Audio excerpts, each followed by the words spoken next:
Astro TV 7 நண்பர்களுக்கு அன்பு வணக்கம்.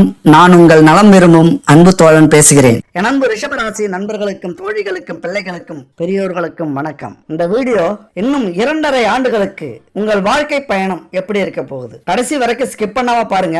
கண்டிப்பா இந்த வீடியோ உங்க வாழ்க்கையை மாத்த போகுது. ஏன்னா இறைவன் கொடுத்திருக்கிற பணியை செவ்வனே நான் செய்திருக்கிறேன் அப்படிங்கிற நம்பிக்கையில சொல்றேன். என்னை பொறுத்த வரைக்கும் மிகைப்படுத்தி எதுவும் சொல்லக்கூடாது, அதே நேரத்துல உண்மையை மறைக்கவும் கூடாது. உள்ளது உள்ளபடி நம்ம சொல்லும் போது உங்களது வாழ்க்கையை நீங்க கொஞ்சம் மாத்தி அமைச்சுக்கிறதுக்கு வசதியாக இருக்கும். அப்படிங்கறதாலதான் கொஞ்சம் ஓப்பனாவே இந்த வீடியோ நம்ம பார்க்க போறோம், பேச போறோம். சனி பகவான் இந்த மார்ச் மாசம் 29ஆம் தேதி கும்பத்திலிருந்து மீனத்துக்கு பயிற்சியாக போகிறார். எல்லாரும் நீங்க ஆவலா எதிர்பார்த்து இருந்த ஒரு பயிற்சி. கும்ப ராசியிலிருந்து மீன ராசிக்கு பயிற்சி ஆகிறாரு. அடுத்த 2.5 ஆண்டுகளுக்கு, அதாவது 2027ஆம் ஆண்டு வரைக்கும் மீன ராசியிலேயே சனி பகவான் இருப்பார். சனி பகவானை பொறுத்த வரைக்கும் ஒரு சில சுருக்கமான விஷயம் சொல்லணும் அப்படின்னா, மனுஷன் செய்யற கர்மங்களுக்கு ஏற்ப சுப பலன்களை கொடுக்கக்கூடியவர், அதுபோல அசுப பலன்களை கொடுக்கக்கூடியவர். அதே நேரத்துல சனி கொடுத்தாலும் எவரும் தடுக்க மாட்டார், சனி கெடுத்தாலும் எவரும் தப்பிக்க மாட்டார். அந்த அளவுக்கு பலம் வாய்ந்த ஒரு கிரகம். நீதி, நேர்ம, தர்மம் இதெல்லாம் மனிதர்களுக்கு பாடங்களாக சொல்லிக் கொடுக்கக்கூடிய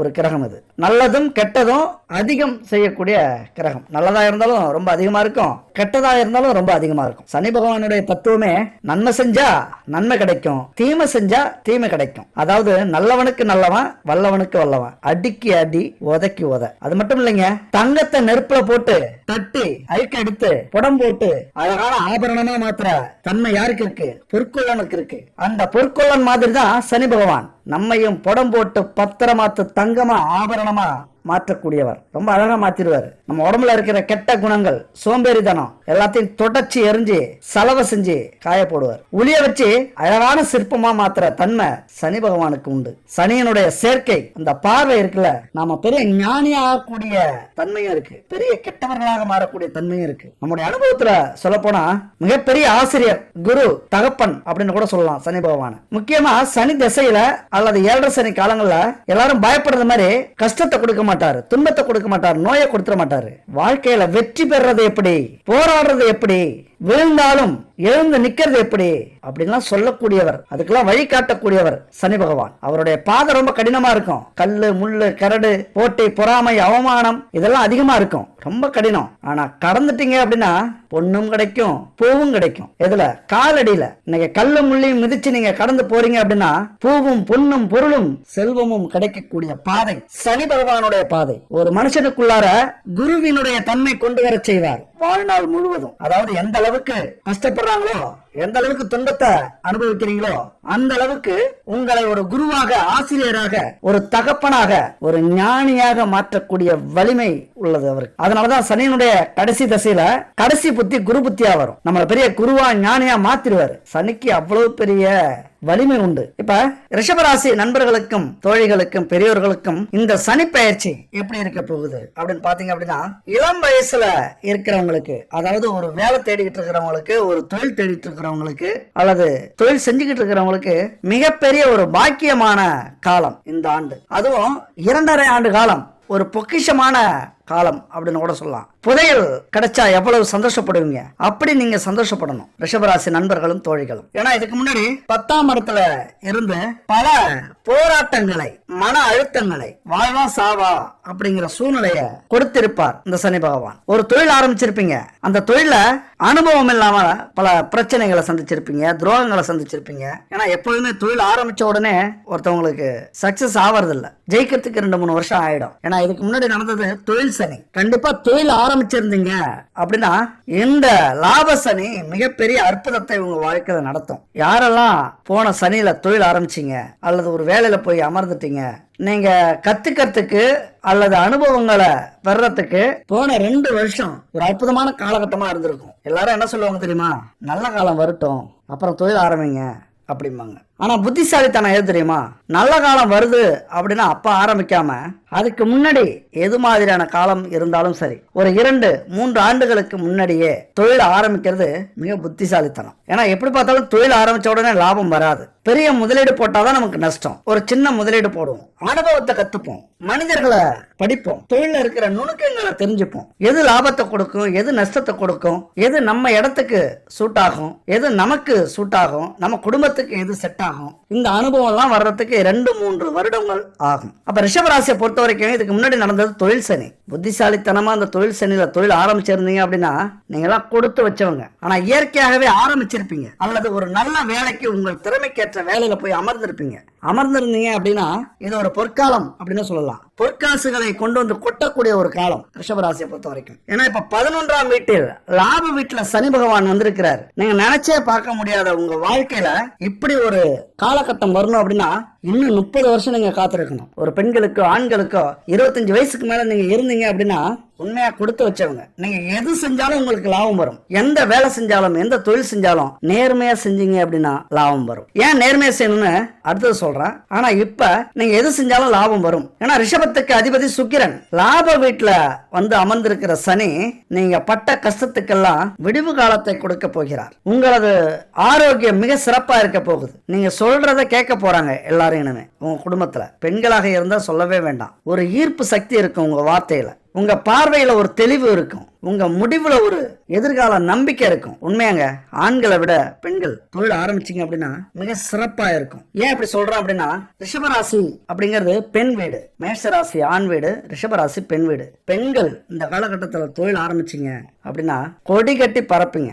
லாபம் ஒண்ணுதான் உங்களுக்கு வந்துகிட்டே இருக்கும். அதுல எதிர்ப்பு சுத்தமா இருக்காது. உங்க தொழிலுக்கு சரி எதிரிகளே இருக்க மாட்டாங்க. உங்க வேலையிலையும் சரி உங்களை எதுக்குன்னு நினைக்க மாட்டாங்க. உங்களை வீழ்த்த வேண்டும் அப்படின்னு நினைக்கக்கூடியவர்கள் இந்த 2.5 ஆண்டுகளுக்கு இருக்க மாட்டாங்க. ஒரே பாட்டுல முன்னேற படத்தை பார்த்திருப்பீங்க. அந்த மாதிரி 2.5 ஆண்டுகள்ல உங்கள் வாழ்க்கையை மிகப்பெரிய மாற்றத்தை ஏற்படுத்த போகுது. தொழிலாக இருந்தாலும் சரி வேலையாக இருந்தாலும் சரி மிகப்பெரிய வளர்ச்சியை என் அன்பு ரிஷபராசி நண்பர்களும் தோழிகளும் அடைய போறீங்க. எப்பொழுதும் நீங்க சொல்றதானே ஒரு பாசிட்டிவா தானே சொல்றீங்க, அப்படித்தானே இதையும் சொல்லிட்டு இருக்கீங்க அப்படின்னு சொல்லுவீங்க. சத்தியமா அப்படி நினைச்சிடாதீங்க. ஒவ்வொரு ராசிக்கும் ஒரு 10-15 வருடம் மிக சிறப்பா இருக்கும், அமோகமா இருப்பீங்க. அப்படி ஒரு காலகட்டம் இது அப்படின்னு நீங்க நினைச்சுக்கணும். சனி பகவானுடைய ஆசை கிடைக்குது. நான் முன்னாடி சொன்ன மாதிரி அவரை மாதிரி யாரும் கொடுக்க முடியாது, அவரை மாதிரி யாரும் எடுக்க முடியாது. அதுபோல உற்சாகமா இருப்பீங்க. என்ன நடந்தாலும் நடக்கட்டும் அப்படின்னு போயிட்டே இருப்பீங்க. ஒரு நாயை பார்த்தா கூட பயப்படுற நீங்க இன்னைக்கு சிங்கத்தை பார்த்தா கூட தைரியமா போயிட்டு இருப்பீங்க. அதுதான் அந்த காலகட்டம். தெரியுதுங்களா? ஒரு கிரகம் நல்லதா நமக்கு அமைஞ்சிருச்சு அப்படின்னா சிங்கம் கூட நாயா தெரியும், புலி கூட பூனையா தெரியும். அப்படிப்பட்ட ஒரு காலகட்டம் தான் என் நண்பர் ரிஷபராசி நண்பர்களுக்கும் தோழிகளுக்கும் இந்த காலகட்டம். இது மாதிரி ஒரு அற்புதமான காலம் உங்களுக்கு அமையாது. சோர்ந்து போகாதீங்க. பல நஷ்டங்களை அடைஞ்சிருக்கலாம், பல துன்பங்களை அடைஞ்சிருக்கலாம். வீட்டுல, குடும்பத்துல, வெளியில, வேலை செய்யற இடத்துல, தொழில் செய்யற இடத்துல, வெளிநாட்டுல கௌரவம் இல்லாம இருந்திருக்கலாம், மரியாதை இல்லாம இருந்திருக்கலாம். அது எல்லாமே உங்களுக்கு திருப்பி வரப்போகுது. வண்டி வாகனம்லாம் மிகப்பெரிய யோகம் இருக்கு. நீங்க நினைச்சீங்க அப்படின்னா நீங்க என்ன வாகனம் வாங்கறதுக்கு ஆசைப்பட்டீங்களோ, ஒரு ஸ்கூட்டியாக இருக்கலாம், ஒரு காரா இருக்கலாம், அல்லது சொகுசு வாகனமா இருக்கலாம். எதுவாக இருந்தாலும் இந்த காலகட்டம் உங்க வாழ்க்கையில எல்லாத்தையும் கொண்டு வந்து கொடுக்கக்கூடிய ஒரு அமைப்பாக இருக்கு. ஏன்னா ரிஷபராசி அப்படின்னாலே சுக்கிரன் ஆதிக்கம் இருக்கிறதுனால எப்பொழுதுமே உல்லாசமா சந்தோஷமா இந்த உலகத்துல அத்தனை சந்தோஷத்தை அனுபவிக்கிறதுக்காக நம்ம பிறந்திருக்கோம் அப்படிங்கிற எண்ணத்தை கொடுக்கக்கூடிய ஒரு ராசி. அதை உண்மையாக்கக்கூடிய காலகட்டம் இது. முயற்சி பண்ணீங்க அப்படின்னா பெரிய முதலாளி ஆகிறதுக்கு இதுதான் காலகட்டம். பேசும்போது கொஞ்சம் கவனமா பேசிட்டீங்க, நடக்கும்போது கொஞ்சம் யோசிச்சு நடந்துட்டீங்க அப்படின்னா எல்லா விதத்திலையும் உங்களுக்கு அனுகூலம் உண்டு. யாருக்கும் ஜாமீன் கையெழுத்து போடாதீங்க, யாருக்கும் உதவி செய்யணும் அப்படின்னு நினைக்காதீங்க. நீங்கள் உண்டு, உங்கள் வேலை உண்டு. இந்த காலகட்டத்தில் மட்டும் நல்லா சம்பாரிச்சுட்டு உதவி பண்ணலாம். அது மட்டும் இல்ல, ஏதாவது இடம் மாற்றம், வீடு மாற்றம், தொழில் மாற்றம், வேலை மாற்றம் அதெல்லாம் இருந்தது அப்படின்னா தயவு செஞ்சு இந்த காலகட்டத்தில் அதை செய்யாதீங்க. ஏன்னா நிறைய அனுபவத்துல இப்படிதான் வேலை செய்யணும் ஒரு அலுவலகத்துல, அல்லது இப்படிதான் தொழில் செய்யணும் ஒரு இடத்துல அப்படிங்கிற பாடம் கத்திருப்பீங்க. அது அப்படியே டோட்டலா மாத்துனீங்க அப்படின்னா மறுபடியும் பல மாதங்கள் எடுக்கும். லாபம் சம்பாதிக்கிற நேரத்துல இதெல்லாம் மாத்திக்கிட்டு பாடத்தை கத்துக்கிட்டு இருக்காதீங்க. கொஞ்சம் நிறுத்தி வைங்க. இந்த 2.5 ஆண்டுகளுக்கு கொஞ்சம் நிறுத்தி வச்சுட்டு லாபத்தை எப்படி எடுக்கலாம், எப்படி சம்பாதிக்கலாம் அப்படிங்கிறது மட்டுமே உங்களது குறிக்கோளா இருக்கணும். அதுபோல எந்த ஒரு நல்ல விஷயத்தையும் தள்ளியே போடாதீங்க. யார் சொன்னாலும் ஒரு விஷயம்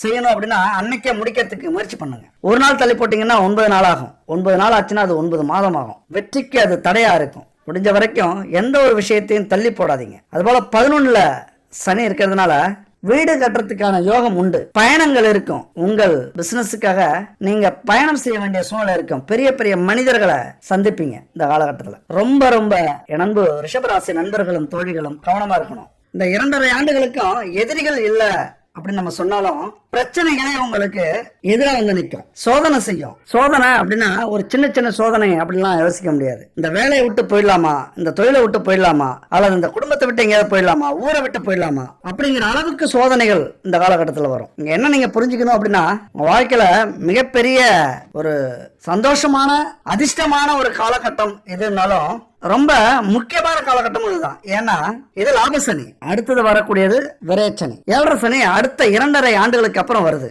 என்ன சொல்ல வரேன் அப்படின்னா, இந்த லாபசனியில எந்த அளவுக்கு ஒரு வேலையையும் தொழிலையும் வருமானத்தையும் செல்வத்தையும் சேர்த்து வச்சுக்கிறீங்களோ அந்த அளவுக்கு 7.5 சனியில உங்களால சமாளிக்க முடியும். அது மட்டும் இல்ல, ரிஷபராசியை பொறுத்த வரைக்கும் எந்த சனியுமே எதுவுமே செய்யாது. ஏன்னா உழைப்புக்கு முன்னுரிமை கொடுப்பவர்கள். அதனால சனி பகவானை பத்தியோ அல்லது சனி பயிற்சிகளை பத்தியோ கவலைப்பட வேண்டியதில்லை. ஆனா சந்தோஷப்படுங்க, பயன்படுத்திக்கங்க. பல விஷயங்கள், பல செயல்கள், பல வாய்ப்புகள் உங்களுக்கு நல்லபடியா நடக்கும், மாறி மாறி கிடைக்கும். நன்மைகளே அதிகமா நடக்கிற மாதிரி ஒரு ஃபீலிங் ஆகும் இந்த காலகட்டத்தில். அதுவே உங்களுக்கு ஒரு உற்சாகத்தையும் தன்னம்பிக்கையையும், இன்னும் ஜெயிக்கணும், இன்னும் வளரணும் அப்படிங்கிற ஒரு தெம்பையும் கொடுக்கும். அது மட்டும் இல்ல, திடீர் அதிர்ஷ்ட வாய்ப்புகள் உங்களை தேடி வந்துகிட்டு இருக்கு. எதை எடுத்தாலும் ஆர்வமா இருக்கும். ஏன்னா ஒரு சில விஷயத்துல ஜெயிக்க ஆரம்பிப்பீங்க, அந்த நம்பிக்கை வந்துடும். சரி, இதுவும் அது போலதான், இதுலயும் ஜெயிக்கலாம் அப்படிங்கிற ஆர்வம் பிறக்கும். பண வரவுக்கு எந்த ஒரு குறையுமே இருக்காது. சேமிக்கிற எண்ணம் வந்துடும். பெரிய பெரிய அதிகாரிகள், அரசியல்வாதிகள் அல்லது பெரிய பெரிய துறையில இருக்கிறவங்களுடைய நட்பு கிடைக்கும் இந்த காலகட்டத்தில். அதுதான் உங்களது வெற்றிக்கு, உங்களது முன்னேற்றத்துக்கு பெரிய வலிமை சேர்க்க போகுது, வலு சேர்க்க போகுது. ஒரு வேலை இல்லையே, தொழில் இல்லையே, தொழில லாபம் இல்லையே, குடும்பத்துல சந்தோஷம் இல்லையே, ஒரு குழந்தை பேர் இல்லையே அப்படின்னு நினைச்சுக்கிட்டு இருந்த, வருந்திக்கிட்டு இருந்த, துன்பப்பட்டுக்கிட்டு இருந்த, துயரத்துல ஆழ்ந்து இருந்த தம்பதியருக்கு குழந்தை பாக்கியம் இந்த காலகட்டத்தில் கண்டிப்பா உண்டு. ஏன்னா முயற்சி இல்லாம எதுவுமே நடக்காது. இது வரைக்கும் சோர்ந்து போயிருப்பீங்க, சோர்வை விடுங்க. முயற்சி பண்றதை விட நமக்கு வேற என்ன வேலை, அதை யோசிங்க. குழந்தை பாக்கியம் உண்டு. குழந்தைகளுக்கு ஊரே மெச்சும்படி திருமணம் நடத்தி வைப்பீங்க. மகனுக்கோ மகளுக்கோ வெளிநாட்டுல வேலை, உயர்கல்வி இதெல்லாம் அமையும். எவ்வளவோ கடன் பிரச்சனை இருந்திருக்கும், நிறைய கடனை வாங்கி குவிச்சிருப்பீங்க. உங்க குடும்பத்துல நீங்க வாங்கலனாலும் குடும்ப உறுப்பினர்கள் வாங்கி இருப்பாங்க. எல்லாம் உங்க தலையில வந்து விழுந்திருக்கும். அதெல்லாம் இன்னைக்கு காணா போயிட போகுது, காணா கடனாக போகுது எல்லாமே. இந்த கடனெல்லாம் அடைச்சி ஒரு நிம்மதி பெருமூச்சு இந்த காலகட்டத்தில் விடுவீங்க. பொது இடத்துல மதிப்பு, மரியாதை, எங்க போனாலும் உங்களுக்கான கௌரவம் புதுசா இருக்கும். பாக்கிறதுக்கு எல்லாம் வித்தியாசமா நடந்துப்பாங்க. பெரிய பெரிய பொறுப்புகள்லாம் வந்து சேரும். அது மட்டும் இல்ல, உங்களுக்குள்ளார இவ்வளவு திறமை இருக்கு அப்படின்னு நினைச்சே பார்க்கலன்னு நிறைய பேர் பேசுறத நீங்க பார்க்க போறீங்க. உங்களது திறமைகள் வெளிப்படும் இந்த 2.5 ஆண்டுகளும். அது மட்டும் இல்லைங்க, அடுத்தது குரு பயிற்சி, ராகு கேது பயிற்சிலாம் வருது. அதை பத்தி நம்ம ஒவ்வொரு வீடியோலையும் பார்க்க போறோம். நம்ம வீடியோக்களை கண்டிப்பா மிஸ் பண்ணாம பாருங்க. என்ன வாய்ப்புகள் வரும், அதை எப்படி நம்ம பயன்படுத்திக்கலாம், எதில் எச்சரிக்கையா இருக்கலாம், இதெல்லாம் நீங்க தெரிஞ்சுக்கும் போதுதான் உங்களது வாழ்க்கை பாதையே நீங்க சரியா அமைச்சிக்க முடியும். இந்த நேரத்துல 7.5 சனி அல்லது சனி பயிற்சி அல்லது அஷ்டம சனி, கண்டச்சனி இப்படிலாம் நிறைய பேருக்கு வந்துகிட்டு இருக்கு. நிறைய ராசிக்கு எல்லாருமே ஒரு திகில் பிடிச்சது மாதிரி இப்ப இருப்பாங்க. அப்படிலாம் அவசியமே இல்லை. மனசுல தன்னம்பிக்கையும் தைரியமும் நேர்மையும் இருந்தா போதும். சிவனை தவிர யாருக்கும் பயப்பட வேண்டியதில்லை, எந்த கிரகத்துக்குமே பயப்பட வேண்டியதில்லை. கிரகத்தை பொறுத்த வரைக்கும் நாம செய்யற செயலுக்கு ஏற்றது மாதிரிதான் அது அமரும், அது செயல்பட ஆரம்பிக்கும். அதனால இந்த வாய்ப்பை என் அன்பு ரிஷபராசி நண்பர்களும் தோழிகளும் விட்டுறாதீங்க. தொழில புகழும் பேரும் பெருசா வரப்போகுது. கலைத்துறையில இருக்கிறவங்க எல்லாம் கொடி கட்டி பறக்க போறீங்க. இப்படி ஒரு காலம் வருமா, படத்துல ரொம்ப பிஸியா இருக்க முடியுமா, நம்மளை சுத்தி கேமரா இருந்துகிட்டே இருக்குமா, ரசிகர்கள் கூட்டம் இருக்குமா, படம் வந்து குவியுமா, இப்படிலாம் நிறைய யோசிச்சுக்கிட்டு இருந்திருப்பீங்க. அதெல்லாம் இந்த காலகட்டத்தில் உங்களுக்கு கிடைக்க போகுது. தேவைக்கு அதிகமாகவே எல்லாமே இந்த காலகட்டத்தில் கிடைக்கும். முயற்சி பண்ணீங்க அப்படின்னா உங்களது முயற்சிக்குத்தான் நல்ல பலன் கிடைக்குமே தவிர தானா வரும் அப்படின்னா எதுவுமே இங்க தானா வராது. முயற்சி பண்ணாதான் வரும். உங்களது திறமைக்கும் உழைப்புக்கும் அங்கீகாரம் கிடைக்கிற காலகட்டம் இது. ஏன் அப்படின்னா இது வரைக்கும் இப்படி ஒரு அமைப்பு எல்லாரும் எதிர்பார்க்கக்கூடிய ஒரு அமைப்பு. லாப சனின்னா சும்மா இல்லைங்க, அதிகமா கொடுக்கக்கூடியவரும் அதிகமா எடுக்கக்கூடியவரும் சனி பகவான் தான். லாப சனி அப்படின்னாலே அவர் கொடுத்தே ஆகணும், அதை தடுக்கவே முடியாது. அவர் கொடுக்க மாட்டார் அப்படின்னா அடப்பிடிக்க மாட்டார். நீங்க எப்போதோ செஞ்ச செயலுக்கு அள்ளி கொடுப்பார். ஒண்ணு மட்டும் புரிஞ்சுக்கங்க, சனி பகவானை பொறுத்த வரைக்கும் நல்லது செய்றீங்களா அதுவும் கணக்கு இருக்கும், கெட்டது செய்றீங்களா அதுவும் கணக்கு இருக்கும். வரிசைப்படிலாம் அவர் பார்க்க மாட்டார். அவரு எப்படி வந்து அமர்றாரோ, லாப சனி, தொழில் சனி, விரயச்சனி, கண்டச்சனி, அஷ்டமச்சனி, அர்த்தாஷ்டம சனி, அவருடைய வேலைய அவர் வந்து உட்காரும் போது அதுக்கு பலனை கொடுப்பார். தொழில நல்லது செஞ்சிருந்தீங்க, நேர்மையா இருந்தீங்க அப்படின்னா இப்ப லாபத்தை கொடுப்பார். நேர்மை இல்லாம குறுக்கு வழியில சம்பாரிச்சீங்க அப்படின்னா அடுத்த வரக்கூடிய விரயச்சனில செலவை கொடுப்பார். அடுத்தவங்க வயிற்றுல அடிச்சு சம்பாரிச்சிருந்தீங்க அப்படின்னா அந்த கர்மாவை போக்குறதுக்கு ஜென்ம சனில பாடா படுத்துவார். ஒரு நோயை கொடுத்து, செலவை கொடுத்து, விபத்தை கொடுத்து இப்போது உங்களுக்கு வந்து வந்திருக்கிறது லாப சனி, பயன்படுத்திங்க. என்ன தெரியுமா, இந்த சனி பயிற்சி அப்படின்னாலே உடல் உழைப்பு மட்டும்தான் அதிகப்படுத்துவார். உழைக்கணும் அவருக்கு, அவ்வளவுதான். அலைச்சல் இருக்கணும். உழைப்பால் உன்னதம் பெற வாய்ப்பு இருக்கு அப்படின்னா அது சனி பகவானால தான். இந்த காலகட்டத்தில் சோம்பலை சுத்தமா எடுத்துருங்க. நம்ம விதிப்படி நடக்குது அப்படிலாம் நினைக்கவே நினைக்காதீங்க. இல்லைன்னா ஏங்கிட்டு தான் இருக்கணும். ரோட்ல வரப்போற காரையும் பைக்கையும் அல்லது விலை உயர்ந்த வாகனங்களையும் அல்லது பங்களாக்களையும் உயர்ந்த மனிதர்களையும் பார்த்து ஏங்கிட்டு தான் இருக்கணும். நம்மளாலே முடியும் அப்படிங்கிற எண்ணத்தை வரவழைங்க. இது ஒரு அற்புதமான காலகட்டம். இந்த 2.5 ஆண்டுகள் அனுபவம் இருந்தது அப்படின்னா இது லாபம் சம்பாதிக்கக்கூடிய காலகட்டம். அது மட்டும் இல்ல பல பேருக்கு ஆசை இருக்கும், லட்சியம் இருக்கும். ஆனா சில பேர் சோம்பல் அடைஞ்சு அந்த ஆசையும் லட்சியத்தையும் ஒத்தி வச்சிருவாங்க. சில பேருக்கு அவநம்பிக்கை பிறந்துடும். சில பேர் அந்த கஷ்டத்தெல்லாம் சந்திக்காம போராட மனசு இல்லாம அமைதி ஆயிடுவாங்க. சரி, கிடைச்ச வரைக்கும் போதும், இருக்கிற வரைக்கும் லாபம், பறக்க ஆசைப்பட வேண்டாம் அப்படின்னு அமைதியா இருந்துருவாங்க. ஆனா நம்ம பொறுப்பு அது இல்லைங்க. அதுவும் உங்களுடைய பிறப்பு அது இல்லை. சிந்தனையும் உழைப்பும் ஒன்று சேரும்போதுதான் அங்க வெற்றியே இருக்கு. உலக மனுஷங்களை 2 விதமா பிரிக்கலாம். ஒரு விதம் பேசுறவங்க, இன்னொரு விதம் செய்யறவங்க. செய்யறவங்களால மட்டும்தான் அந்த உலகமே முன்னேறிட்டு இருக்கு, இன்னைக்கு வளர்ச்சியை பார்த்துட்டு இருக்கு. ஒவ்வொரு குடும்பத்திலையும் கோடீஸ்வரங்க இருக்காங்க அப்படின்னா அது இந்த செய்யறவங்களால மட்டும்தான் சாத்தியப்படுது. துரதிருஷ்டவசமா நம்ம நாட்டுல உழைப்பு ரொம்ப கேவலமா பேசுறவங்களும் உண்டு. அது இன்னொரு வழியில சொல்லுவாங்க, பேராசைப்படுறான், வான்னு அலையறான், பண பேயா இருக்கான். ஏம்மா, பணத்தை கண்டா நீங்க தூரம் ஓடி போவீங்களோ? ஏண்டா பணத்தை கண்டா சீ போ அப்படின்னு வச்சு தள்ளிட்டு போயிடுவீங்களோ? ஆசை இருக்கு, ஆனா உழைக்கிறதுக்கு மனசு இல்ல, ரிஸ்க் எடுக்கிறதுக்கு விருப்பம் இல்ல. யாராவது தூக்கி கொண்டு வந்து கொடுத்தா பொட்டியில் அடுக்கி மட்டும் வைக்கிறதுக்கு ஆசை இருக்கு. அதனால உழைப்பை கேவலமாக பார்க்கிற நினைக்கிற கூட்டம் இங்க அதிகம். உழைக்க வேண்டியவங்களா நம்ம கீழே தான் உழைக்கணும் அப்படின்னு நினைக்கிற எண்ணம் இங்க நிறைய பேருக்கு உண்டு. அவங்க அடிமை அப்படின்னு நினைச்சுக்கிறோம். உண்மையான வெற்றியாளன் யார் தெரியுமா?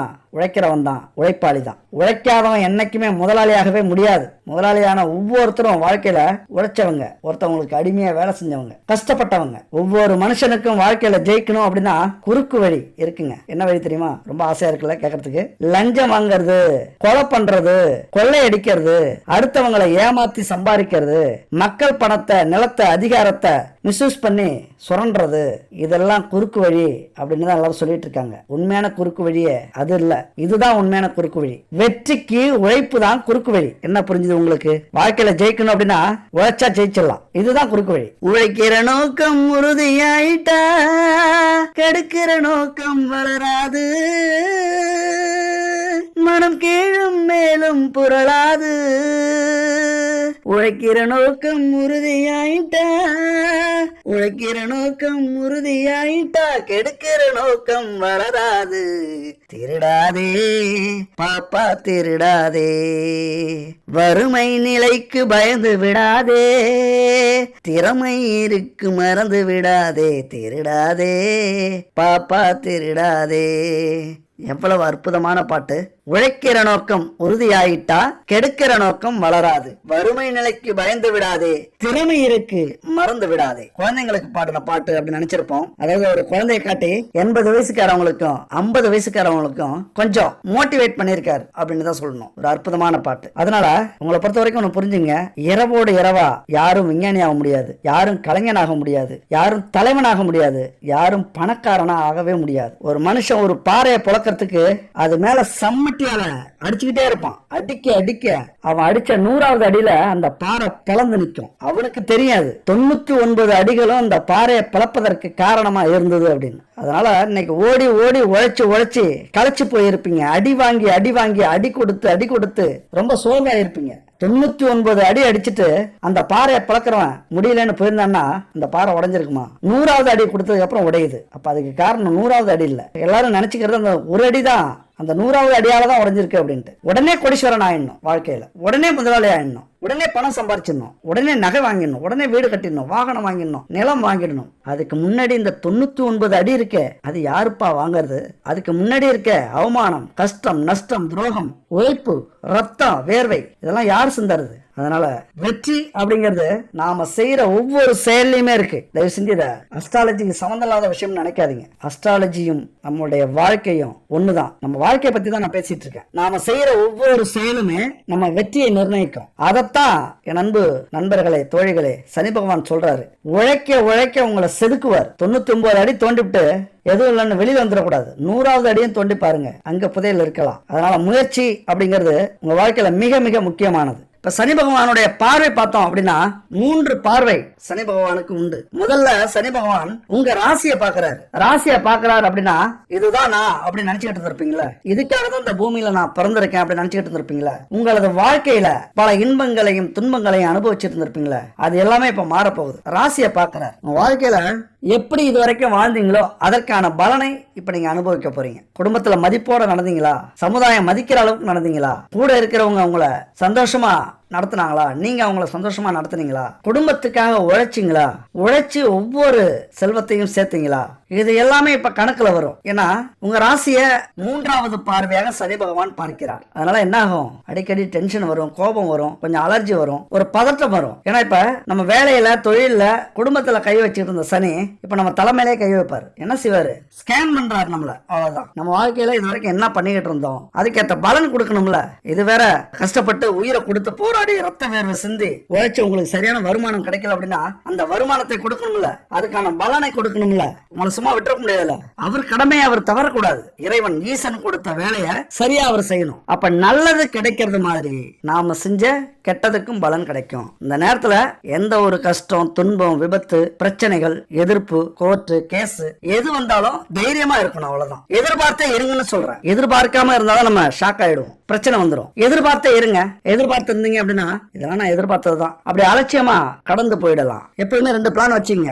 நல்லது நடந்தா இது, ஒரு செயலுக்கு கெட்டது நடந்தா இப்படி இருக்கணும், இப்படி செய்யணும். 2 பிளான் வச்சுங்க, முடிஞ்சு. அடுத்து பாத்தீங்கன்னா சனி பார்வை 5ஆம் வீட்டுல விழுது. பிள்ளைகள் கொஞ்சம் கஷ்டப்படுறது மாதிரி நடந்துப்பாங்க, கொஞ்சம் கவனமா இருங்க. எடுத்து சொல்லி புரிய வைக்கிறது உங்களுடைய வேலை. ரொம்ப இருக்க பிடிக்காதீங்க. பூர்வீக சொத்துல கொஞ்சம் செலவுகள் வரும். அதே நேரத்துல உங்களுக்கு நியாயமா கிடைக்க வேண்டிய சொத்து வந்து சேரும். உங்க குடும்பத்துல வயசானவங்களுக்கு ஏதாவது நோய் இருந்தது அப்படின்னா அதெல்லாம் சரியாயிடும். குடும்பத்துல பிரச்சனைகள், ஏற்கனவே கொஞ்சம் பிரிவுகள் இருக்கு, அடிக்கடி சண்டை சச்சரவுகள் நடக்குது, காரணமே இல்லாம வம்பு வழக்கு வருது.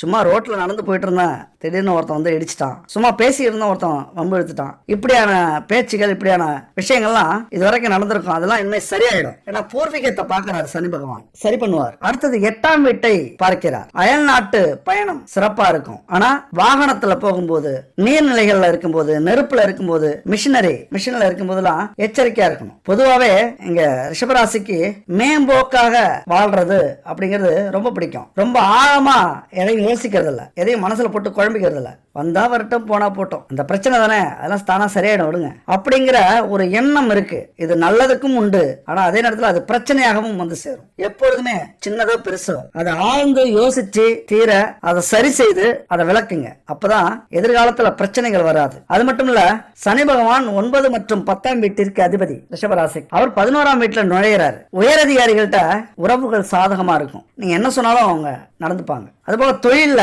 ரொம்ப சாதகமா இருக்கும்.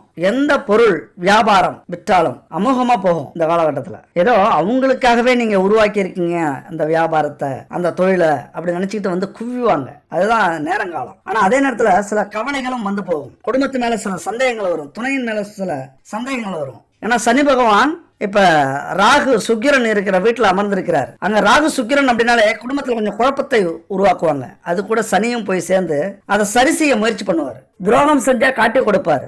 நீங்க துரோகம் செஞ்சீங்கன்னா குடும்பத்துக்கு காட்டி கொடுப்பாரு. அதுபோல வேலை தொழில எச்சரிக்கையா இருக்கணும். கெட்ட சகவாசம் உருவாகும். இந்த காலகட்டத்தில் பெரிய முன்னேற்றத்தை நோக்கி பயணம் செஞ்சுட்டு இருக்கிற ரிஷபராசி நண்பர்களுக்கும் தோழிகளுக்கும் இது மாதிரியான விஷயங்கள் தடையை ஏற்படுத்தும். கோடிகளை எண்றதுக்கு முன்னாடி கம்பிகளை என்ற மாதிரியான சூழல் அமைஞ்சிரும். எச்சரிக்கை தான் முக்கியம். எது தேவை எது தேவை இல்ல. அரசுகிட்டலாம் கொஞ்சம் நிதானமா கணக்கு வழக்கெல்லாம் பார்த்து வச்சுக்கோங்க. அரசு சம்பந்தப்பட்ட எந்த ஒரு பிரச்சனையும் வச்சுக்காதீங்க. இங்க நியாயம் பேசுறதுக்கு நேரம் இல்ல. நான் ஏன் ஜிஎஸ்டி கட்டணும், நான் ஏன் கணக்கு காட்டணும், நான் ஏன் இன்கம் டேக்ஸ் கட்டணும், அந்த நியாயத்துக்கெல்லாம் அங்க வேலையே இல்லை. தப்பு செய்யறவங்க தண்டனை அனுபவிச்சுப்பாங்க. நீங்க நேர்மையா இருங்க, அவ்வளவுதான். ஏன்னா அரசு அப்படிங்கிறது இங்க சூரியன். இதே வீட்டுல சூரியனும் இப்ப இருந்து விலகுறாரு. அப்ப தைரியமா அரசை உங்களால எதிர்க்க முடியாது. அரசுக்கு அடிபணிச்சுதான் ஆகணும். இந்த மாதிரி விஷயத்தெல்லாம் சரி பண்ணிக்கிட்டீங்க அப்படின்னா இந்த 2025 சனி பயிற்சிய மிகப்பெரிய அற்புதமான சனி பயிற்சியை உங்களால மாற்ற முடியும். கோடிகள்ல பிறல்றது, குடும்பத்தை சந்தோஷத்துல ஆழ்த்துறது, நீங்க கண்ட கனவை எல்லாம் நனவாக்குறது, இது எல்லாமே சாத்தியம்தான். வெற்றி மேல் வெற்றி உங்களுக்கு கண்டிப்பா உண்டு. இந்த 2.5 ஆண்டு காலத்தையும் அலட்சியப்படுத்தாம பயன்படுத்திங்க. மிகப்பெரிய வெற்றியை உங்களால ருசிக்க முடியும். அப்படியே உங்களால எதுவும் முடியல அப்படின்னா இறைவனை சரணடையுங்கள். முருகன் இருக்கிறார், சிவன் இருக்கிறார். தியானம் செய்யுங்க, ஆன்மீக பயணம் போங்க, கோவிலுக்கு போங்க, பரிகாரங்களை செய்யுங்க. சில பேர் பரிகாரங்கள் பலிக்கலையே என்ன செய்யலாம், எத்தனையோ கோவிலுக்கு போயிட்டோம், எத்தனையோ பரிகாரங்கள் செஞ்சிட்டோம், எத்தனையோ கடவுளை கும்பிட்டுட்டோம், எதுவுமே பலிக்கல, எங்க குறை தீரல அப்படின்னு வருத்தம் அடைவீங்க. ஒண்ணு மட்டும் புரிஞ்சுக்கங்க, நீங்க இந்த பிறவிலையோ போன பிறவிலையோ அறிந்தும் அறியாமலும் செய்த பாவங்கள் தான் இந்த ஜாதகத்துல தோஷங்களா சாபங்களா தொடர்ந்து வரும். அப்படிதான் நீங்க பிறக்கும் போதே டிசைன் செய்யப்படும். ஜோதிடத்துல கர்ம வினை தீர்க்கறதுக்காக கட்டங்கள் அமைஞ்சிரும். ஆனா அதை சரி செய்ய பரிகாரங்களையும் இறைவன் கொடுத்திருக்கிறார். எல்லாத்துக்கும் பரிகாரம் உண்டு. உடனே பரிகாரம் ஏதோ சடங்கா இருக்குமோ, யாத்திரை போகணுமோ அப்படிலாம் பயப்படாதீங்க. உண்மையிலேயே செஞ்ச தவறுக்கு வருந்தி மனசார மன்னிப்பு கேட்டு இறைவனை சரணாகதி அடையுங்கள். இதுக்கு மேல அந்த தப்பு செய்ய மாட்டேன், இதுதான் இறைவனுக்கு நீங்க செய்யக்கூடிய மிகப்பெரிய பரிகாரம். நிச்சயம் உங்களால என்ன பரிகாரம் செய்ய முடியுதோ உணர்வுபூர்வமா அதை செய்யுங்க, குறைகளை போக்குவார். ஒரு சின்ன ஸ்டோரி நீங்க சின்ன வயசுல படிச்சிருப்பீங்க. கண்ணு தெரியாத அப்பா அம்மாவை ஒரு சிறுவன் காட்டுல தூக்கிட்டு போயிட்டு இருக்கான். 2 கூடையில வச்சு குச்சியில வச்சு கட்டிக்கிட்டு தூக்கிட்டு போயிட்டு இருக்கான். தசரதர் அங்க மானை கொல்றதுக்கு பதிலா அந்த பையனை கொண்டுடுவார் அம்பு எழுதி. அந்த பெற்றோர்கள்ட்ட மன்னிப்பு கேட்கிறார், ஆனா அவங்க மன்னிக்கல. அதே புத்திர சோகத்தில் நீ வாடுவாய் அப்படின்னு சாபமிடுறாங்க. ஏன் அப்படி சாபமிட்டாங்க?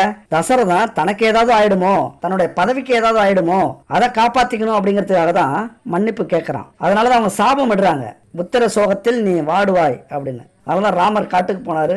அதுல இருந்து கஷ்டங்களை அனுபவிச்சுட்டே இருக்காரு தசரதர். ஆனா அதே கதையில இன்னொரு கதை, கிளைக்கதை ஒண்ணு வருது. தசரதன் செஞ்சது மாதிரியே ஒரு மன்னன் அந்த சிறுவனை மான் அப்படின்னு ஏதோ ஒரு மிருகம் நினைச்சிட்டு அம்பு எழுதும் போது அந்த சிறுவன் மேல பட்டு இறந்துடுறாங்க. கதறி அழுது மனம் கலங்குறான் அந்த மன்னன். அவங்க முன்னாடி மண்டிடுறான், இந்த தவறுக்கு மன்னிப்பே கிடையாது, இதற்கு பரிகாரம் செய்ய விரும்புறேன், என்னுடைய ராஜ்யத்தை நீங்க எடுத்துக்கங்க, என்னையும் என் குடும்பத்தையும் நாடு கடத்துங்க, அந்த வாளை எடுத்து கொடுத்து, இல்லைன்னா அந்த வாளாலேயே என்னையும் கொன்று பழி தீர்த்து கொள்ளுங்கள் அப்படின்னு மனசு மண்டிக்கிட்டு மன்றாடி கேட்கிறான். இந்த மன்னிப்பு கூறுறதுல எது உணர்வுபூர்வமா மன்னிப்பு கேட்கறது நீங்களே புரிஞ்சுக்கங்க. அப்ப அந்த சிறுவனுடைய பெற்றோர் பயப்படுறாங்க, திடுக்கிடுறாங்க. இவ்வளவு நல்ல அரசனை எப்படி நம்ம தண்டிக்கிறது, ரொம்ப மனசு வருந்துறாரு, தெரியாம நடந்துருச்சு போல, ஆனா மகனை கொன்று விட்டானுங்கிற ஆத்திரமும் இருக்கு அவங்கள்ட்ட. அதனால அவனுடைய தர்ம சிந்தனைய பார்த்து மனம் இறங்கினார்கள்.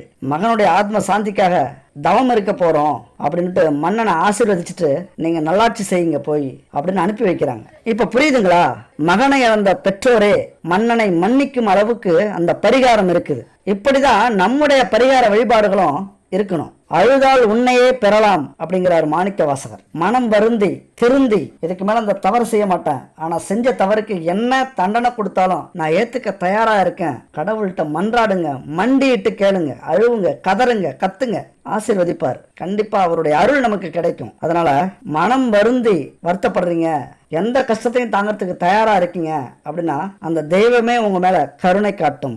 நம்பிக்கையோட ஆணவம் இல்லாம வழிபாடு செய்யுங்க, நிச்சயம் நல்லது நடக்கும். உங்களுக்கு எப்பொழுதுமே கஷ்டம்னு வந்தா புலம்ப வேண்டிய அவசியமே இல்லை. அதுக்கு எல்லாத்துக்குமே ஒரு காரணம் இருக்கு. முற்பிறவில செய்ய தீய பலன்கள் தான் இந்த பிறவியில இப்படி கஷ்டம் உருவாகுது. ஒருத்தருடைய ஜாதகத்தை நம்ம ஆராய்ஞ்சாலே அது தெரிஞ்சிடும். நிறைய பேருக்கு நாங்க பார்த்திருக்கோம், அந்த ஜாதகம் பிறக்கும் போதே அந்த ஜாதகம் அப்படி அமைஞ்சிரும். அது மட்டும் இல்ல, தொழில்காரகன் சனி பகவானுடைய நிலை பொறுத்து தான் நம்முடைய கஷ்டம் எல்லாமே இருக்கு. பண கஷ்டமாக இருந்தாலும், நோய் கஷ்டமாக இருந்தாலும், பழைய பாவ புண்ணியங்களுக்கான கஷ்டம் இருந்தாலும் அது சனி பகவானால தான் தீர்க்க முடியும். அதுக்கெல்லாம் காரணம் சனி இருக்கிற நிலை தான் ஜாதகத்துல. அதனால உங்கள் ஜாதகத்தின்படி சனி பார்வை இருந்தா அவருடைய அகோர பார்வையை குறைக்கணும் அப்படின்னா அவரை வழிபட்டோம் அப்படின்னு ஆசீர்வாதம் நமக்கு கிடைச்சிரும். அதனால நம்ம குடும்பத்துல தீராத சண்டை வருது, குடும்ப பிரச்சனை வருது, நோய் வருது, பண கஷ்டம் வருது, தொழில் நஷ்டமா இருக்கு, ஒரே இடத்துல வேலை செய்ய முடியல, வேலை மாறிக்கிட்டே இருக்கும், சம்பளம் உயர்வு இருக்க மாட்டேங்குது, இப்படி எந்நேரமும் ஏதாவது ஒரு சிக்கல்ல இருக்கும், ஒரு தடையாவே இருக்கு, ஒரு பிரச்சனையாவே இருக்கு,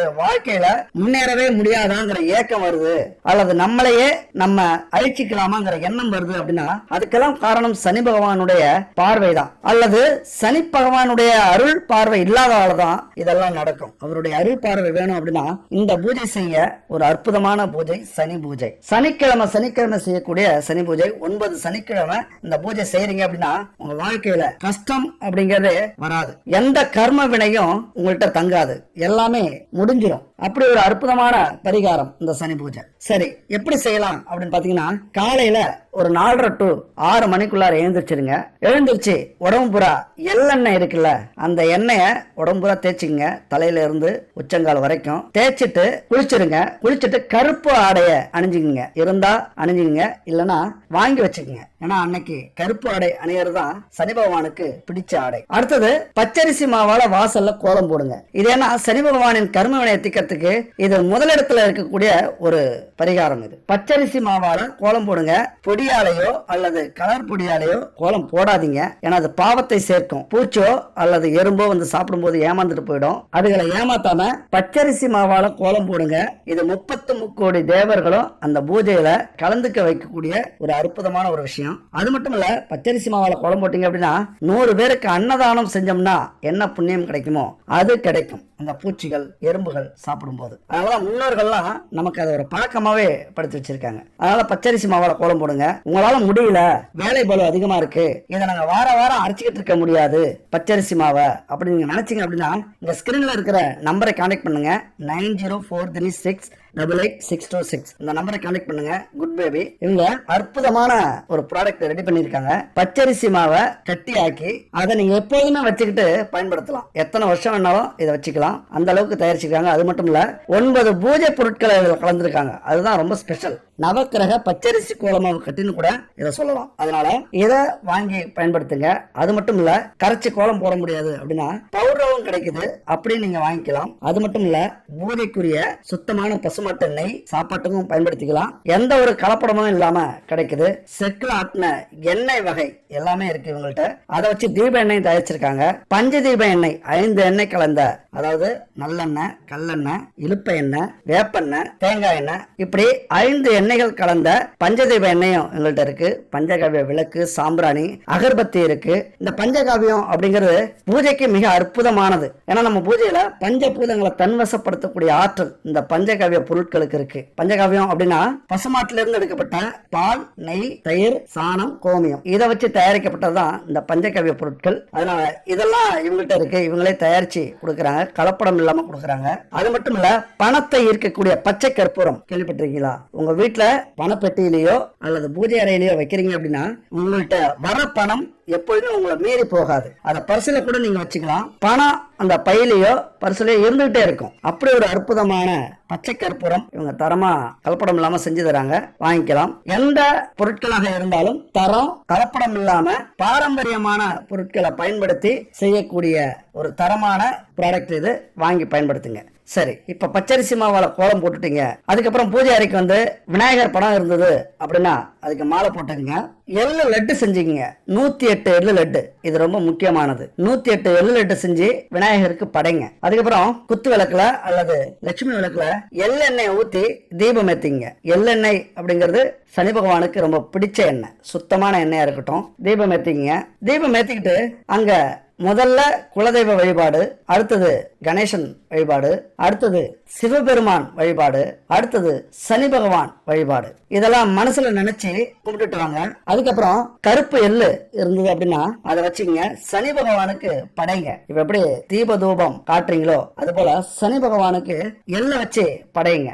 அப்புறம் மலர்களை தூவி சிவன், ஹனுமான் எல்லாம் வழிபடலாம். அப்புறம் வழிபட்டுட்டு அமர்ந்துருங்க. நீங்க அமரும் போது அந்த தீபம், தூபம், அதாவது சாம்பிராணி, அகர்பத்தி இதனுடைய புகையெல்லாம் வீடு முழுவதும் பரவி இருக்கணும். பரவி இருக்கும் போது உட்காருங்க. இந்த மந்திரத்தை 21 முறை சொல்லுங்க. நான் இப்ப எப்படி உச்சரிக்கிறேனோ அதே மாதிரி சொல்லுங்க. ஓம் சனீஸ்வராய வித்மஹே சூரியபுத்ராய தீமஹி தன்னோ மந்த பிரசோதயாத். இப்படி பொறுமையா சனீஸ்வரனுக்கு கேட்கறது மாதிரி 21 முறை சொல்லுங்க. அப்புறம் பிரசாதம் படைச்சிட்டு ஆரத்தி எடுத்துட்டு அந்த நாள் முழுவதும் விரதம் இருங்க. விரதம் இருந்துட்டு மாலையில 108 எள்ளு இருக்குல்ல, அத சிவன் கோவிலுக்கு எடுத்துட்டு போங்க. சிவன் கோவில்ல சிவனையும் நவகிரகத்தையும் அங்க இருக்கிற தெய்வங்களையும் வணங்கிட்டு இந்த 108 எள்ள கோவிலுக்கு வரவங்களுக்கு அல்லது வயதானவர்களுக்கு, குழந்தைகளுக்கு, முடியாதவங்களுக்கு இப்படி கொடுங்க. கொடுத்துட்டு வீட்டுக்கு வாங்க. இதே பூஜைய வீட்டுல மறுபடியும் ஈவினிங் செய்யுங்க. 21 முறை அந்த ஸ்லோகத்தை சொல்லிட்டு பூஜையை முடிங்க. முடிச்சிட்டு சாப்பிடுங்க. இத ஒவ்வொரு சனிக்கிழமையும் 9 சனிக்கிழமை செய்றீங்க அப்படின்னா உங்க வாழ்க்கையில எந்த பிரச்சனைகள் இருந்தாலும் எவ்வளவு பெரிய நோய் இருந்தாலும், கடன் பிரச்சனை இருந்தாலும், குடும்ப பிரச்சனை இருந்தாலும், நிம்மதியே இல்ல குடும்பத்தால அப்படின்னாலும், தொழில் நஷ்டம் கஷ்டம் வந்திருந்தாலும், அல்லது வேலையில இடமாற்றம் இருந்துகிட்டே இருக்கு, பதவி உயர்வு இல்ல, ஒரு மரியாதை இல்ல அப்படின்னு இருந்தாலும், வெளிநாட்டுல ரொம்ப கஷ்டப்பட்டு இருக்கீங்க அப்படின்னாலும், இந்த பூஜையை செய்றீங்க அப்படின்னா 100% பூஜையை முடிக்கிறதுக்கு முன்னாடியே உங்களுக்கு பலன் கிடைக்க ஆரம்பிச்சிடும். இது ஈசன் மேல சத்தியம். வேணா முயற்சி பண்ணி பாருங்க. நாங்களாம் இதை அனுபவிச்சிருக்கோம், நிறைய பேர் சொல்லியிருக்கோம், நிறைய பேர் இதனால ரொம்ப சந்தோஷப்பட்டிருக்காங்க. வந்து உருகி உருகி நீங்க சொல்லல அப்படின்னா நான் இதை பண்ணிருக்க மாட்டேன், எங்க வாழ்க்கையில இப்படி நடந்துருச்சு, நம்பவே முடியல, இவ்வளவு பெரிய சக்தி இருக்கா இந்த பரிகாரத்துக்கு, உங்க வாழ்க்கையில மாற்றம் ஏற்படணும் அப்படின்னா இந்த பரிகாரத்தை கண்டிப்பா செய்யுங்க. சனி கெடுப்பின் யார் கொடுப்பார்? சனி கெடுத்தார் அப்படின்னா யாராலையும் அதை தடுக்கவும் முடியாது, கொடுக்கவும் முடியாது. சனி கொடுப்பின் யார் கெடுப்பார்? சனி கொடுத்தார் அப்படின்னா அதை யாரும் கெடுக்க முடியாது.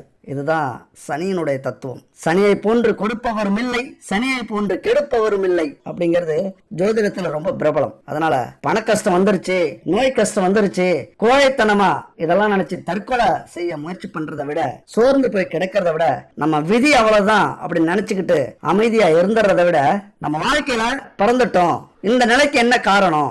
மனிதன் காரணமா, சூழ்நிலை காரணமா, அல்லது கடவுள் காரணமா? இதெல்லாம் தெரிஞ்சுக்கிட்டு அதற்கான தீர்வை கண்டுபிடிக்கிறது புத்திசாலித்தனம். ஒண்ணு புரிஞ்சுங்க, சனிதான் தொழில் பிரச்சனை, நோய் பிரச்சனை, கர்ம வினை பிரச்சனைக்கு முழு காரணம். அதை நம்ம தீர்க்கணும் அப்படின்னா இத மாதிரி பரிகாரங்களை செய்யணும். சனிக்கிழமை மிக உகந்த நாள். அதனால அன்னைக்கு இந்த பரிகாரத்தை கடைபிடிக்கிறீங்க அப்படின்னா கலியுகம் சார்ந்த ஆதிக்க அம்சம் பெற்றிருக்கும் சனீஸ்வரனால் உங்களுடைய தொழில், குடும்பம், அறிவு, லாபம், தொழில்நுட்பம், உழைப்பு உலகத்துல புகழடையாது. இதுல எல்லாத்துலயுமே உங்களால முன்னேற முடியும், வெற்றி காண முடியும். அடுத்தவங்களோட நீங்க முன்னாடி நிப்பீங்க. துன்பத்தால் துவண்டு போனாலும் கூட ஒரு காலகட்டத்தில் நிச்சயம் உங்க வாழ்க்கையில மிக உயர்ந்த இடத்தை பிடிப்பீர்கள். ஜெயிச்சுட்டே மாறா அப்படின்னு சொல்லக்கூடிய அற்புதம் இந்த பரிகாரத்தால் நடக்கும். ஒருவனுடைய வெற்றிக்கு முன்னால பரிசு வேணா இருக்கலாம், பாராட்டு வேணா இருக்கலாம், ஆனா அவனுக்கு பின்னால இருக்கிறது நாங்க தான். இது யார் தெரியுமா சொல்றது?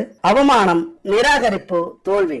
இதுதான் அவங்களுடைய வெற்றிக்கு பின்னாடி இருக்கிற அம்சங்கள். ஓகே, அடுத்த ஒரு அற்புதமான வீடியோல சந்திக்கலாம். நன்றி, வணக்கம்.